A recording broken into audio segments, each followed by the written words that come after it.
Don't worry, everyone. I'm not going to be more than just 90 seconds. When I think about Joe Lieberman, the word that comes to mind is unprecedented. It is unprecedented for a Jew to run on a major party presidential ticket as vice presidential nominee. It is unprecedented for a senator to walk 5 miles on a chilly Saturday afternoon to place a vote in the Senate on health care amendments. And it is unprecedented for a national political figure to study the Torah and the Talmud on a weekly basis, even when his schedule does not allow for it. Joe Lieberman has always made a Kiddush Hashem in the most unprecedented ways. He has served as a model for all Jews and for people of all religions throughout the world, how Judaism and the Torah can enlighten not only religious activity, but how faith and spirituality can enrich one's entire persona and being, even in a most secular world. It is people like Joe Lieberman, the conscience of the Senate, who remind us that our faith and our professional aspirations can and must inform one another in order to bring oneself to a fuller embodiment of sanctifying God's name. And now that he's retired, I guess the Senate has simply lost its conscience. An author, attorney, senator, father, and husband, it is my greatest honor to introduce Senator Joseph Lieberman.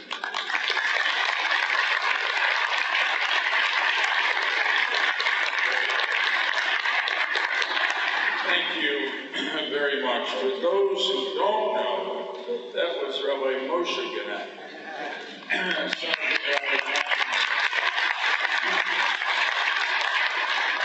One of the things that I conclude is that it's very important to have Rabbi Gannett on a program because based on the size of his family, it automatically guarantees a crowd. So I want to extend a welcome and a mazal tov to all the members of the Gannett family. I'm honored to be here. Rabbi Lamb, Rabbi Lookstein, other distinguished rabbis that are here, particularly obviously Rabbi Soloveitchik, the host rabbi, and Rabbi Gannett, ladies and gentlemen. Professor Holzer, it was a great honor to hear you. I remember that occasion when the Senate was called together. This was no ordinary showing. Harry Reid and Mitch McConnell called us together to see the movie Lincoln.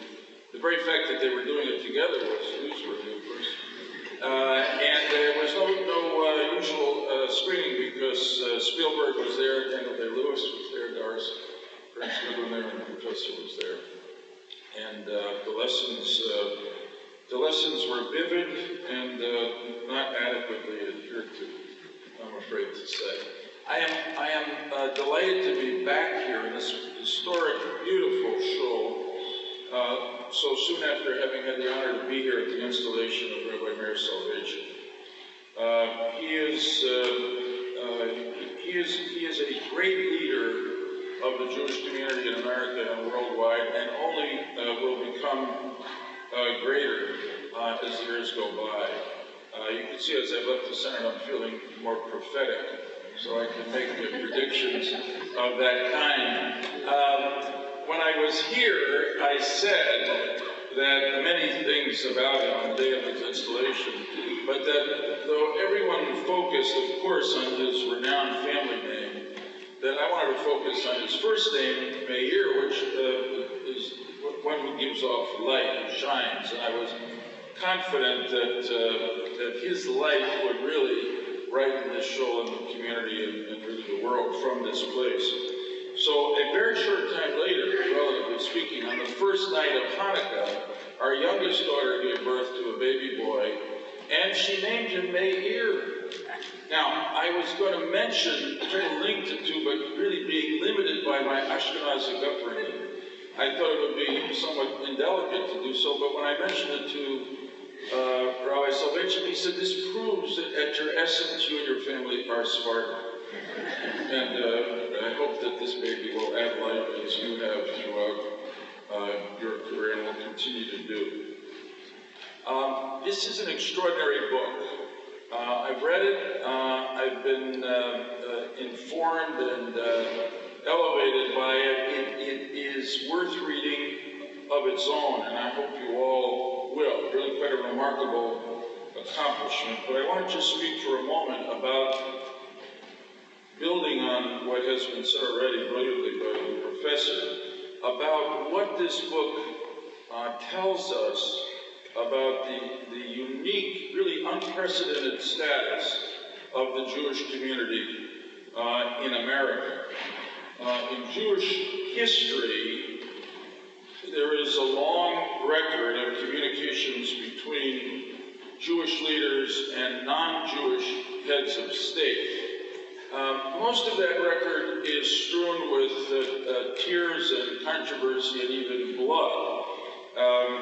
We are going through, or just finishing, reading of in some ways, the seminal story of such a dialogue between Moshe Rabbeinu and Paro, between Moses and Pharaoh.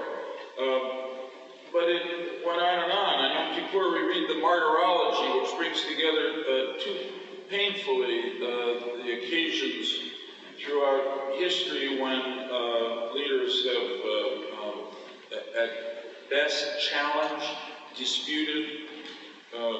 Leaders of countries with Jewish leaders have coerced them into conversion or attempted to do that, or ultimately terrorized them. Here we have something quite remarkable. It's not the first time a Jewish leader has communicated, in America certainly, with a non-Jewish head of state.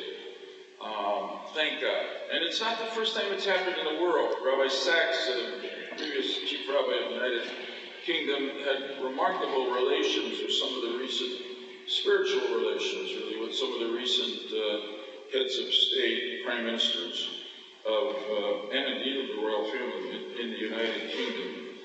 But there is something powerfully and quintessentially American about the dialogue between Rabbi Genack and President Clinton.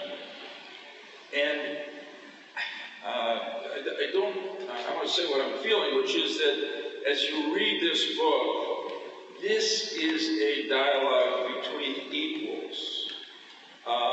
This is not a rabbi who happened to be the doctor for the head of state, and in his real work also was an extraordinary historic millennial Jewish scholar.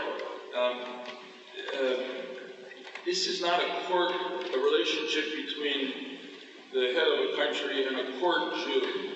This is a relationship between a learned rabbi involved in the life of America, who was good enough to involve others in this correspondence with President Clinton, and a president who clearly wants to, in some sense, yearns to receive these letters and to read them, and remarkably, as you'll see in the book, to respond to them. This, I think, in itself really is unique and historic, and of course, and I repeat a theme that I spoke of when I was here at Rabbi Soloveitchik's installation, it speaks to the unprecedented status of equality of opportunity, of respect, of freedom of speech, religion, all the rest, that Jews have been blessed with in the United States. In his own forward or introduction to the book, Chief Rabbi Sachs says something really quite memorable.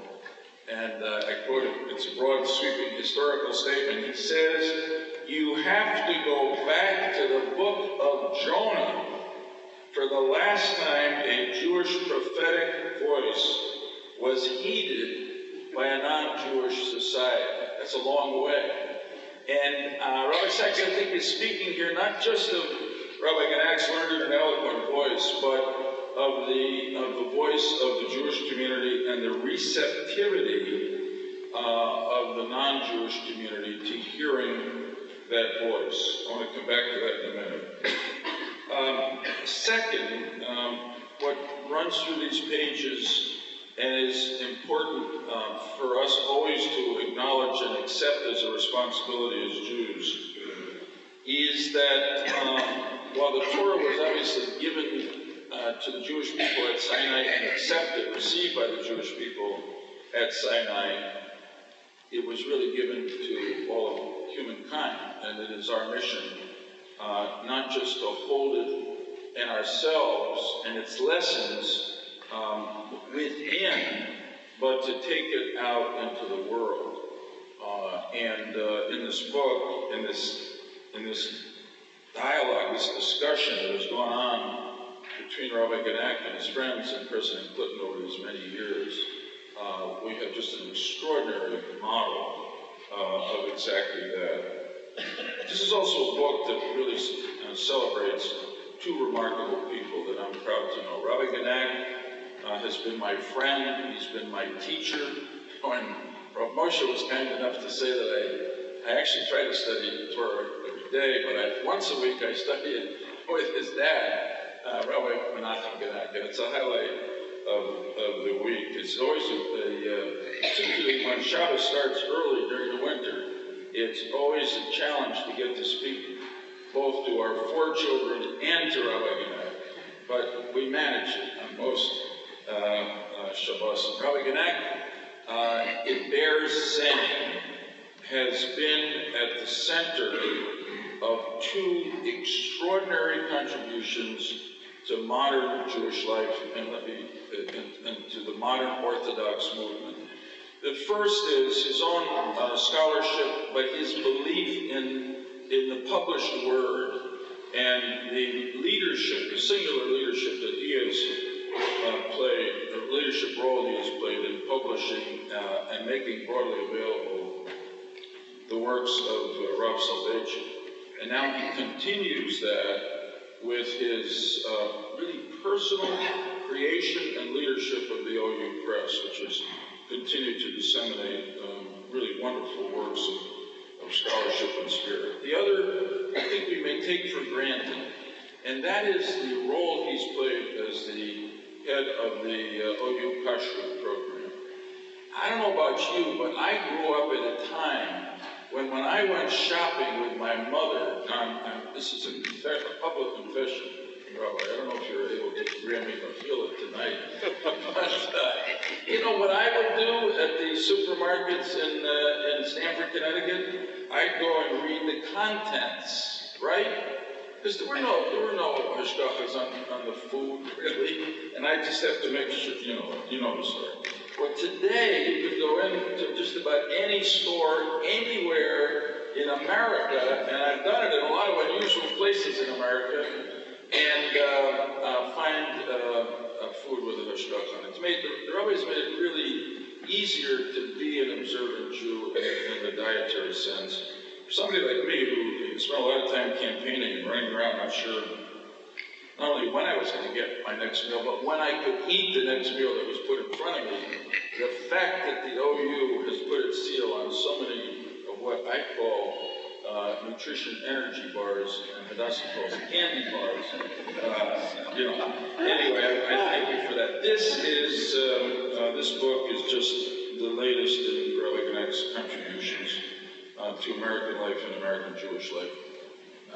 I don't want to go on too long, but I've been honored to know the other participant in this dialogue, President Clnton. I was recently with him, and I said, we've been friends for about 40 years, and he said 43. Well, he was right. It was 43. He is a remarkably gifted person, a probing intellect, a person of great spiritual depth and interest.